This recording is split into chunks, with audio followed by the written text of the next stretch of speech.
গুমের মামলায় সেনা হেফাজতে থাকাদের বিষয়ে আনুষ্ঠানিকভাবে কিছু জানানো হয়নি।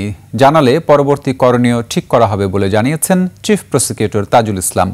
দুপুরে আন্তর্জাতিক অপরাধ ট্রাইব্যুনালে তিনি ব্রিফিংয়ে আরও জানান, যাকে যখনই গ্রেফতার করা হবে 24 ঘন্টার মধ্যে আদালতে উপস্থিত করতে হবে, এটাই আইন। এ সময় সাংবাদিকদের প্রশ্নের জবাবে তাজুল ইসলাম বলেন, আন্তর্জাতিক অপরাধ ট্রাইব্যুনাল আইন সব বাহিনীর অপরাধের বিচারের জন্য বিশেষ আইন। এই আইন সংবিধান দিয়ে সুরক্ষিত। এদিকে আন্তর্জাতিক অপরাধ ট্রাইব্যুনালে লাইভ করার সময় ফেসবুক পেজে সাইবার হামলা হয়েছে বলেও জানান চিফ প্রসিকিউটর, যদিও এটি এখন উদ্ধার করা হয়েছে।